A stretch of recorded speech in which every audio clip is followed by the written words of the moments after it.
I have got an incredible Native American artifact laying right down here on the beach. I came to check the water today and I got lucky. The luckiest man alive today. I gotta go get my other camera. This phone is way too hard to hold and it's real shaky. I'll be right back. I got it.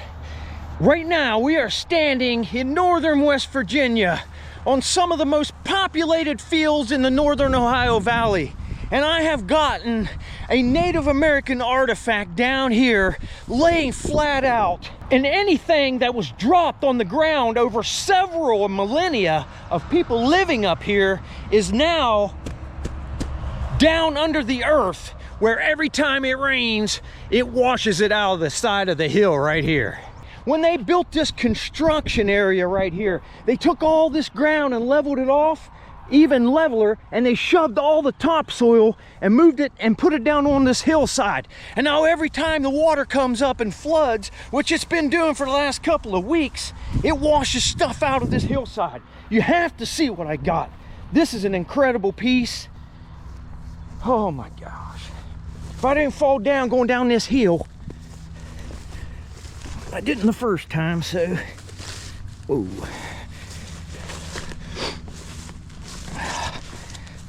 The water's still high. I wasn't even really planning on looking.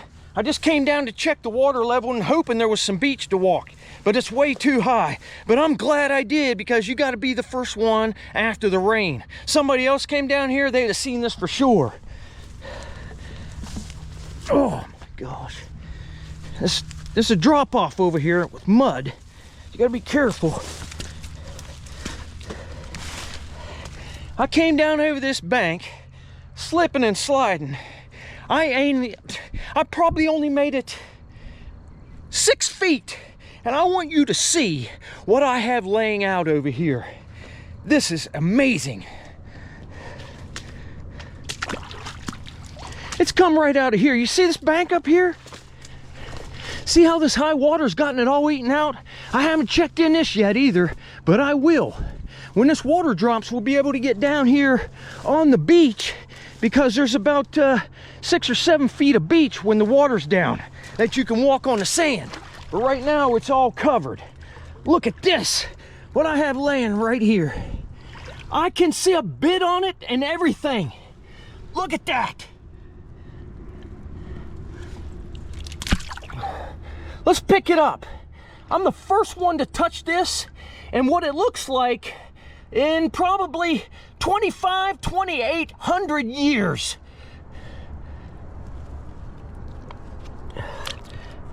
Oh my gosh! Look at the bit on that!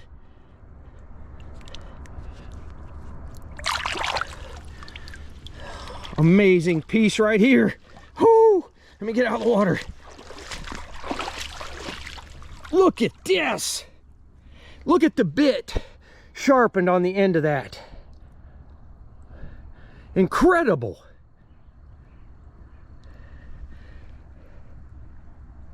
Incredible piece. Man, y'all ain't gonna believe this. Not even 2 feet from where that tomahawk was laying. Look over here. We got something else. Now, it's not as old as the tomahawk. Where'd it go? Where'd it go? Oh, I've lost it. No, it was around here somewhere. Where are you at? Oh, here it is. Right here. Can you see it there? It's a lot newer than the tomahawk. Oh, it's broken on the tip. Look at that.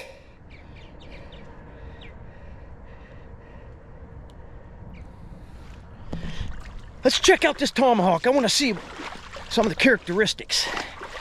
I want you to look at that. That is one amazing piece right there. This is what appears to be a tomahawk, or what they call a selt, from the Adena culture. It appears to have that Adena shape. It's not really squared off or polished. And like I said, this is probably, I would estimate, around 2,500 to maybe 2,800 years old.